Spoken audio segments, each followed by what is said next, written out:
News first channel ವೀಕ್ಷಕರಿಗೆ ಭವಿಷ್ಯ ಈ ದಿನ ಕಾರ್ಯಕ್ರಮಕ್ಕೆ ಸ್ವಾಗತ.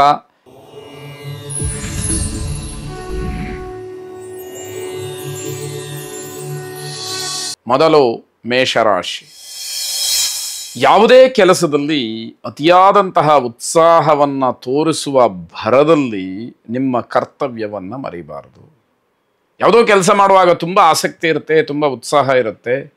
ಅದರ ಹಿಂದೆ ನನ್ನ ಕರ್ತವ್ಯ ಏನು, ನನ್ನ ಪಾತ್ರ ಏನು, ನನ್ನ ಜವಾಬ್ದಾರಿ ಏನು ಅನ್ನೋದರ ಬಗ್ಗೆ ಹೆಚ್ಚಿನ ಗಮನ ಇರಬೇಕಾದಂಥದ್ದು.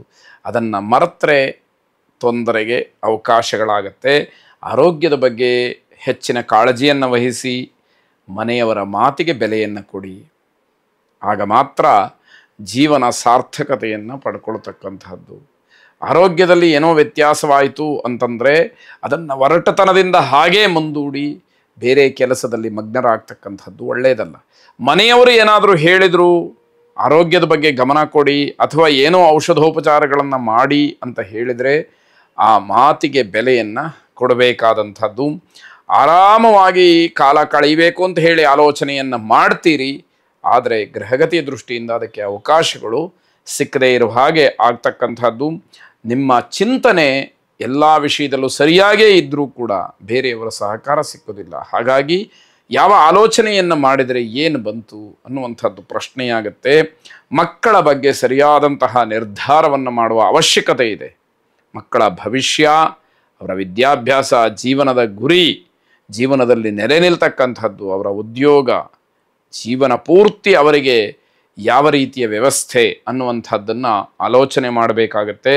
ನವಗ್ರಹರನ್ನು ವಿಶೇಷವಾಗಿ ಪ್ರಾರ್ಥನೆ ಮಾಡಿ.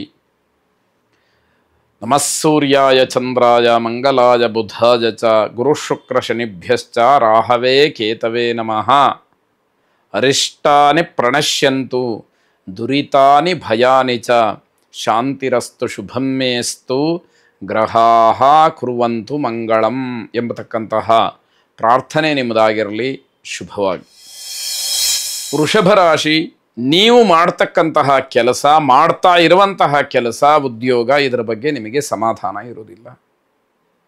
ಜೊತೆಗೆ ನಿಧಾನಗತಿಯಾದಂತಹ ಕೆಲಸದಿಂದ ಮನಸ್ಸಿನ ಮೇಲೆ ತುಂಬ ದೊಡ್ಡದಾದಂತಹ ಪ್ರಭಾವ, ಪರಿಣಾಮ ಬೀರುತ್ತೆ. ಅದು ಏನೋ ಒಂದು ರೀತಿಯಲ್ಲಿ ಹಿನ್ನಡೆಗೆ, ಹಿಂಜರಿಕೆಗೆ ಅದು ಕಾರಣವಾಗುತ್ತೆ. ಮನಸ್ಸು ಪರಿಪೂರ್ಣವಾಗಿ ಪಕ್ವವಾಗಿಲ್ಲ ಅನ್ನುವಂಥದ್ದನ್ನು ಮತ್ತೆ ಮತ್ತೆ ಹೇಳುವಂಥದ್ದಾಗತ್ತೆ. ವಿಚಿತ್ರವಾದಂತಹ ಅನುಭವಗಳೂ ಕೂಡ ನಿಮ್ಮನ್ನು ಕಾಡುವಂಥದ್ದಾಗತ್ತೆ. ಹಾಗಾಗಿ ಎಲ್ಲದಕ್ಕೂ ಮನಸ್ಸೇ ಕಾರಣ, ಮಾನಸಿಕವಾಗಿ ಎಲ್ಲದಕ್ಕೂ ಸಿದ್ಧವಾಗಿರಬೇಕು ಅನ್ನುವಂಥದ್ದು ನಿಮ್ಮ ಅನುಭವಕ್ಕೆ ಬರಬೇಕಾಗತ್ತೆ. ಹಿಂದೆ ಮಾಡಿದಂತಹ ತಪ್ಪುಗಳು ಪುನರಾವರ್ತನೆ ಆಗಬಹುದು, ಅದಕ್ಕೆ ಅವಕಾಶಗಳು ಬೇಡ. ಅದರಿಂದ ಮತ್ತೆ ದೊಡ್ಡದಾದಂತಹ ತಪ್ಪು ನಡೆಯುವಂಥದ್ದು ಬೇಡ ಅಂತ ಅರ್ಥ. ಶೀತ ಸಂಬಂಧವಾದಂತಹ ಆರೋಗ್ಯ ಸಮಸ್ಯೆಯನ್ನು ಎದುರಿಸಬೇಕಾಗತ್ತೆ. ಅದನ್ನು ಸರಿಯಾಗಿ ಗಮನಿಸ್ಕೊಳ್ಳುವಂಥದ್ದು. ಯಾವುದೇ ಕೆಲಸದಲ್ಲಿ ಕಠಿಣವಾದಂತಹ ನಿರ್ಧಾರವನ್ನು ಮಾಡಿ, ಗಟ್ಟಿಯಾದಂತಹ ನಿರ್ಧಾರವನ್ನು ಮಾಡಿ. ಮತ್ತೆ ಮತ್ತೆ ನಿರ್ಧಾರಗಳು ಬದಲಾವಣೆ ಆಗ್ತಾ ಇದ್ದರೆ ಕೆಲಸ ತನ್ನ ಗುಣಮಟ್ಟವನ್ನು ಕಳ್ಕೊಳ್ಳುತ್ತೆ. ಆಗ ನಿಮಗೆ ಅದರಿಂದ ಆಗಬೇಕಾದಂತಹ ಪರಿಪೂರ್ಣವಾದಂತಹ ಲಾಭಾಂಶ ಸಿಕ್ಕುವುದಿಲ್ಲ ಅನ್ನುವಂತಹ ಎಚ್ಚರಿಕೆ ನಿಮಗೆ ಇರಬೇಕಾಗತ್ತೆ. ಕುಲದೇವತಾ ಪ್ರಾರ್ಥನೆಯನ್ನು ಮಾಡಿ. ಶುಭವಾಗಿ. ಮಿಥುನ ರಾಶಿ. ನಿಮ್ಮ ನೆರೆಹೊರೆಯವರು, ಬಂಧುಗಳು, ಮಿತ್ರರು ಎಲ್ಲರೂ ಕೂಡ ನಿಮ್ಮನ್ನು ನೆಚ್ಚಿಕೊಳ್ಳಬಹುದು, ನಿಮ್ಮನ್ನು ಒಪ್ಪಿಕೊಳ್ಳಬಹುದು. ಆದರೆ ಅದರ ಹಿಂದೆ ನಿಮ್ಮಿಂದ ಏನಾದರೂ ಅನುಕೂಲ, ಉಪಯೋಗ ಇದೆಯಾ ಅನ್ನುವಂಥದ್ದನ್ನೂ ಕೂಡ ಆಲೋಚನೆ ಮಾಡ್ತಾರೆ ಎನ್ನುವಂಥದ್ದು ಗೊತ್ತಿರಲಿ. ನಿಮ್ಮ ಯಶಸ್ಸು ನಿಮಗೆ ತೃಪ್ತಿಯನ್ನು ತಂದುಕೊಡುತ್ತೆ. ಇಲ್ಲಿವರೆಗಿನ ಸಾಧನೆ ಏನಿದೆ ಅದು ನಿಮಗೆ ಸಮಾಧಾನವನ್ನು ಕೊಡ್ತಕ್ಕಂಥದ್ದಾಗತ್ತೆ.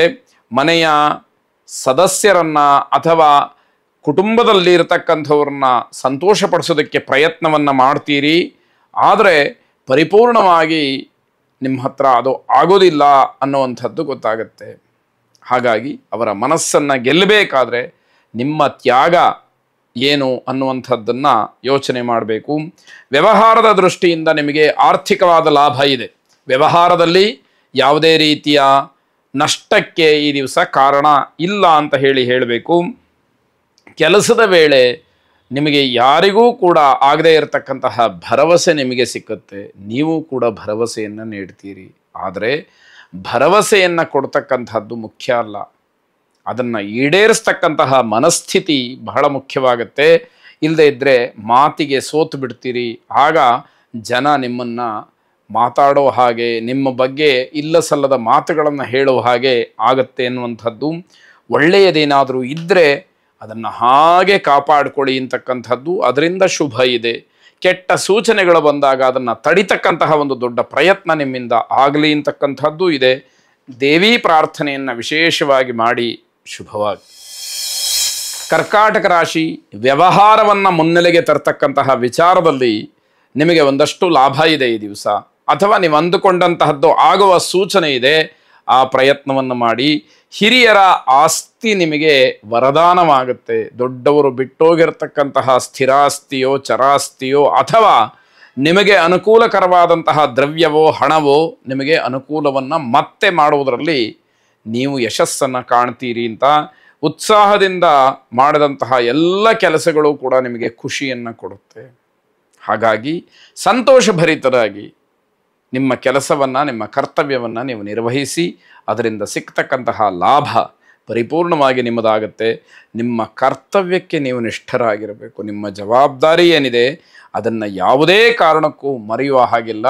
ಅದಕ್ಕೆ ಆದ್ಯತೆಯನ್ನು ಕೊಡಬೇಕು. ಅದನ್ನು ತಾತ್ಸಾರ ಮಾಡುವ ಹಾಗೂ ಕೂಡ ಇಲ್ಲದೇ ಇರತಕ್ಕಂಥದ್ದು. ಹಳೆಯ ವಿವಾದಗಳು ಮತ್ತೆ ಉಲ್ಬಣವಾಗುವ ಸಾಧ್ಯತೆಗಳೇ ಇರುತ್ತೆ. ಯಾವತ್ತೋ ಏನೋ ನಡೆದು ಹೋಗಿರುತ್ತೆ, ಅದು ಮತ್ತೆ ಮತ್ತೆ ಆವರ್ತನೆ ಆಗತಕ್ಕಂತಹ ಸೂಚನೆ. ವೈಯಕ್ತಿಕವಾದಂತಹ ಸಮಸ್ಯೆಗಳಿಗೆ, ವೈಯಕ್ತಿಕವಾದಂತಹ ದೌರ್ಬಲ್ಯಕ್ಕೆ ಶಾಶ್ವತವಾದಂತಹ ಪರಿಹಾರವನ್ನು ಕಂಡುಕೊಳ್ಬೇಕು ನೀವು. ಆಗ ಮಾತ್ರ ನಿಮ್ಮ ಮನಸ್ಸಿಗೆ ಸಮಾಧಾನ ಸಿಕ್ಕುವಂಥದ್ದು. ಗೋಸೇವೆಯನ್ನು ವಿಶೇಷವಾಗಿ ಮಾಡಿ ಶುಭವಾಗಿ.